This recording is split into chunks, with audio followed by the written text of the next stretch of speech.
હા, એ બાળપણની જે મજા છે ભૂલાતી નથી એ સુખી જિંદગીને. છે ને એક પદ, હંમેશા હતી જ્યાં ખુશી જિંદગીને, ખુશી જિંદગી ભૂલાતી નથી એ સુખી જિંદગીને, સુખી જિંદગી. સુખી જિંદગી બાળપણમાં ગુજારી, સુખી જિંદગી બાળપણમાં ગુજારી.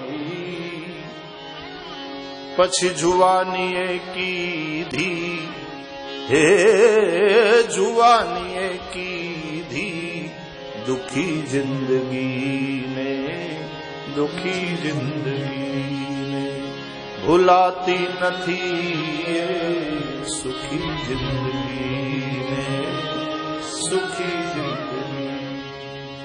આવે વૃદ્ધપણું ત્યારે પસ્તાવો થાય, આવે વૃદ્ધાપણું ત્યારે, આવે વૃદ્ધાપણું ત્યારે પસ્તાવો થાય. પછી દુઃખોમાં ગુજારે, હે દુઃખોમાં ગુજારે રડી જિંદગીને, રડી જિંદગી ભૂલાતી નથી એ સુખી જિંદગીને, સુખી જિંદગી. એક કવિ પોતાના બાળપણને યાદ કરે છે, કહે છે નાનો હતો ને ત્યારે હાવકલી કરીને મારી માને બિવરાવતો અને ખોટો ખોટો હું સંતાતો. હાહુ હુતા હોય, ધણી ખેતર હહરા ગામતરું કરી ગયા હોય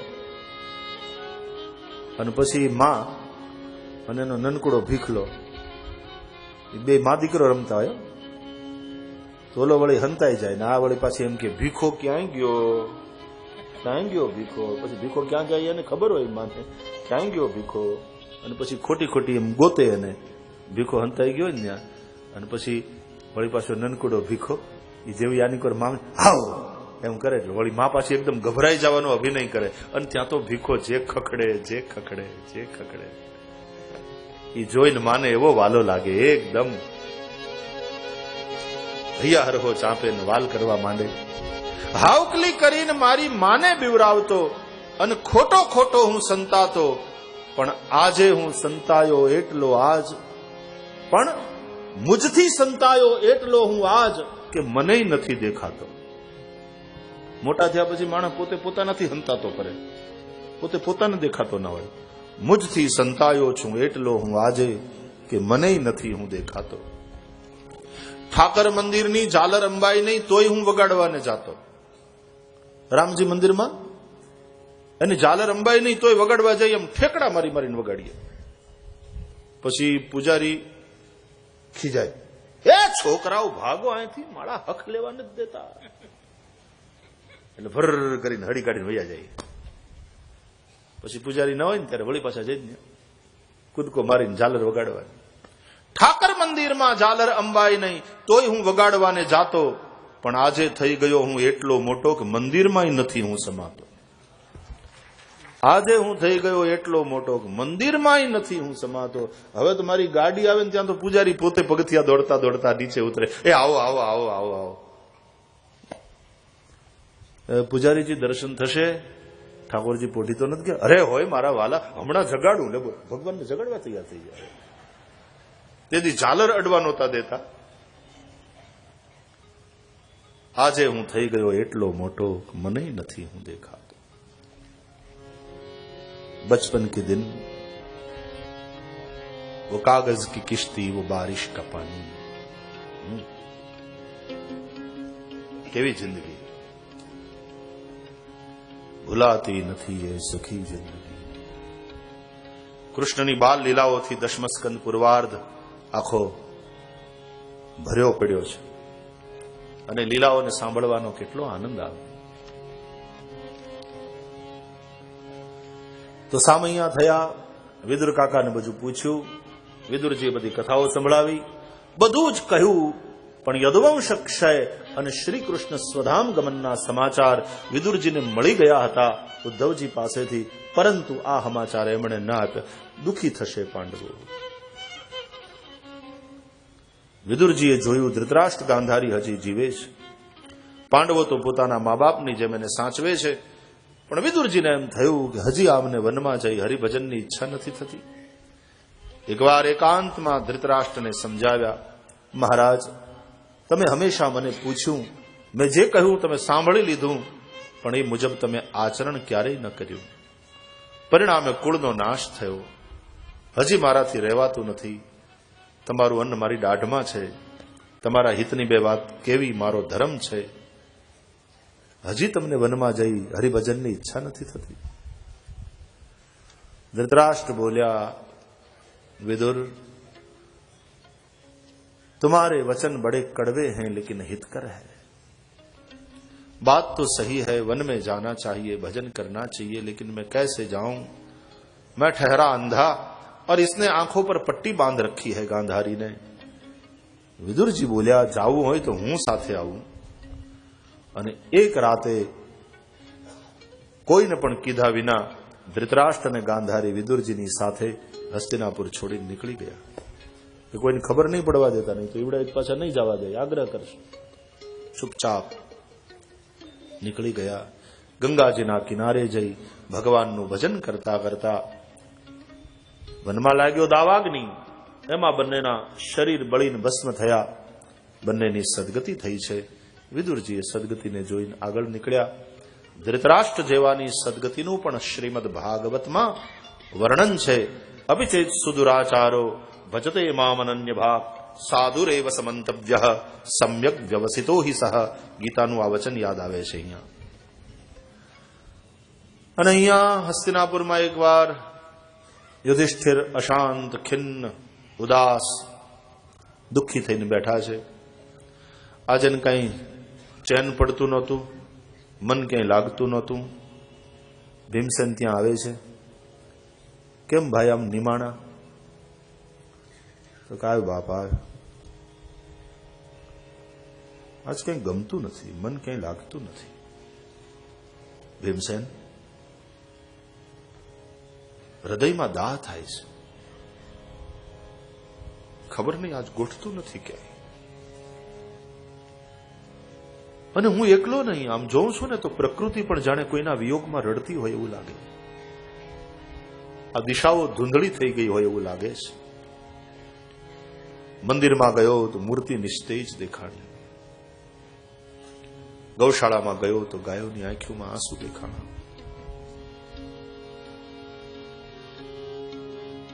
ભીમસેન ખબર છે હું થયું? વેશ બદલીને હું પ્રજાની સુખાકારી જોવા નીકળેલો ગુપ્ત રૂપે. એક ઘરના દરવાજે એક યંત્ર લટકતું જોયું. તો પૂછ્યું, ભાઈ આ હું? તો તમને ખબર નથી? આને તાળું કહેવાય. તાળું? કે હા, ચોર લોકોથી બચાવવું પડે ઘરને. ભીમસેન, હું ધર્મરાજ કહેવાઉં અને મારા રાજ્યમાં લોકોને હવે તાળા મારવા પડ્યા. લોકોના આચરણમાં જે ગિરાવટ છે, ચરિત્રમાં જે ગિરાવટ છે, ચરિત્રનું જે પતન છે, એ જોઈને દુઃખ થાય છે. આ તો કળિયુગના આગમનના એંધાણ દેખાય છે. ભીમસેન, કળિયુગ ત્યાં સુધી ના આવી શકે જ્યાં સુધી આપણા પ્રિય શ્રી કૃષ્ણના ચરણ આ ધરાધામ ઉપર બિરાજતા હોય. કળિયુગ આવ્યો તો શું શ્રી કૃષ્ણના ચરણ હવે આ પૃથ્વી ઉપર નથી? શું આ પૃથ્વી શ્રી કૃષ્ણથી રહિત થઈ છે? કાંઈ સમાચાર નથી કૃષ્ણના. જેથી આપણી માથે દુઃખ પડ્યું તેથી કૃષ્ણ આપણને છોડીને જાતા નહોતા. અને જ્યારથી આ સુખ આવ્યું, સત્તા આવી, સંપત્તિ આવી, અને કૃષ્ણ દ્વારકા છોડીને આવતા નથી. આજ આપણી માનું વચન યાદ આવે છે, જેણે એમ કીધેલું ખોળો ધરીને, વિપદઃ સંતુ નઃ શાશ્વત. ત્યારે વાત સમજાણી નહોતી, આજે સમજાય છે. અર્જુનને મોકલ્યો છે દ્વારકા કે કાંઈ ખબર નથી, તું જરા આંટો મારી આવ ને ભાઈ, ક્યાંક કુશળ સમાચાર તો લઈ આવે. એ વાત નહીં, તે 6 મહિના જેવો સમય થવા આવ્યો, હજી અર્જુને પાછો ના આવ્યો. શું થયું હશે? આમ બે ભાઈઓ વાતો કરતા હતા, ત્યાં અર્જુનજીનો રથ આવ્યો. નિસ્તેજ અર્જુન રથ ઉપરથી ઉતર્યા. યુધિષ્ઠિરને અને ભીમસેનને પગે લાગ્યા, આશીર્વાદ આપ્યા. અને બે ભાઈઓએ પણ અર્જુનના વદન ઉપર વિષાદના વાદળ છવાયેલા છે. એમ લાગતું હતું કે હમણાં આંસુ બનીને વરસી પડશે. પૂછ્યું, અર્જુન કેમ દુઃખી છે ભાઈ? દ્વારકામાં બધા કુશળ મંગળ તો ખરા? આપણા પ્રિયતમ શ્રી કૃષ્ણ યાદ કરે છે અમને કે ભૂલી ગયા? તેને મારો સંદેશો ના આપ્યો? અરે એક આંટો મારી ગયો હતો અહીંયા કાળીયો ઠાકર, અમને રાજીપો થાત. એક આંટો દેવાનું કીધું તું મેં. વસુદેવજી અને દેવકીજીને તું મળ્યો? એ લોકો કુશળ છે? મોટા ભાઈ દાવજી કેમ છે?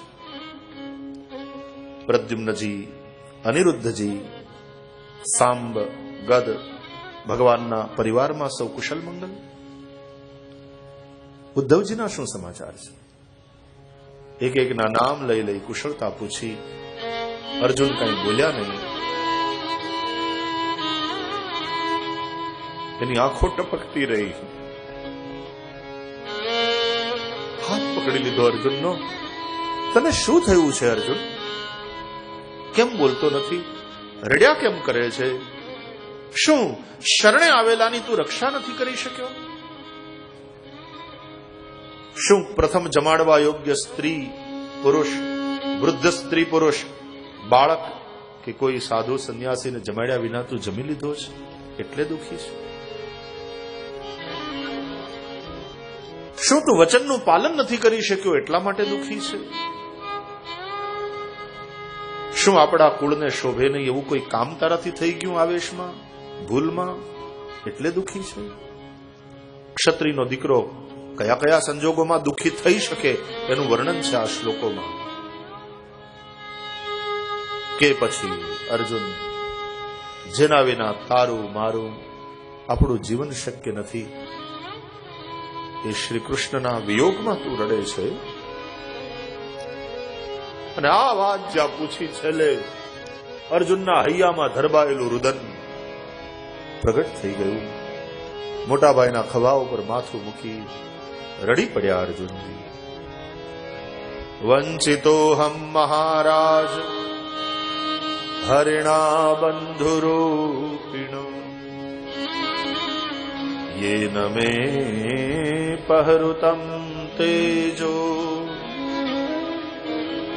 દેવ વિસ્માપનમ મહત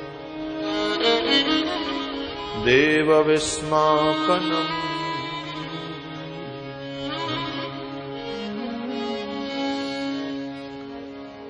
રડતા રડતા અર્જુનજીએ શ્રી કૃષ્ણ સ્વધામ ગમનના સમાચાર આપ્યા. યદવંશ ક્ષયની વાત સંભળાવી. જેના નામ લઈ લઈ તમે કુશળતા પૂછો છો એમાંથી અત્યારે કોઈ જીવતું નથી. બ્રાહ્મણોના શાપને નિમિત્ત કરી યદવંશ ક્ષય કરી શ્રી કૃષ્ણ તો સ્વધામ પધાર્યા. ના સમાચાર સાંભળ્યા બહુ દુઃખી થયા પાંડવો. દ્રૌપદીની પીડાને તો દ્રૌપદી સમજે. ગોવિંદ એ ભાઈ, બંધુ, સખા પોતાના ધણીને જે વાત ન કહી શકે એ વાત દ્રૌપદી કૃષ્ણને કહી શકતા હતા. પોતાના ધણીને જે ન બોલી શકે કૃષ્ણને બોલી શકતા હતા. કૃષ્ણ ઉપર ખીજાઈ પણ શકતા હતા, ગુસ્સો કરી શકતા હતા. કૃષ્ણ અને દ્રૌપદીની વચ્ચેનો જે એક નાતો છે એ સંબંધ તમે શું નામ આપશો? આમ જુઓ તો એ કઈ ભાઈ બહેન નથી. પોતાના પ્રિય મિત્ર, પોતાનો સખા કે પોતાનો ભાઈ અર્જુન, એની પત્ની, પણ શું અદ્ભુત એક સંવાદિતા છે. સ્ત્રી પુરુષની વચ્ચે જે સંબંધને કોઈ નામ ના આપી શકાય એવો સંબંધ હોય ને છતાં એટલી જબરજસ્ત આત્મીયતા હોય કે દ્રૌપદી પોતાના ધણીમાંથી કોઈને કોઈ વાત ન કરી શકે, પોતાના પતિને કદાચ ન કરી શકે, પણ કૃષ્ણથી ન છુપાવે. આટલું સામીપ્ય, આવું અદ્ભુત સખ્ય, અને એ સંબંધમાં એવી પવિત્રતા દ્રૌપદીથી સહજ ન થયું. પછી તો પાંચેય પાંડવ અને દ્રૌપદી જીવન જીવવા જેવું ન લાગ્યું. કૃષ્ણ વગરનું.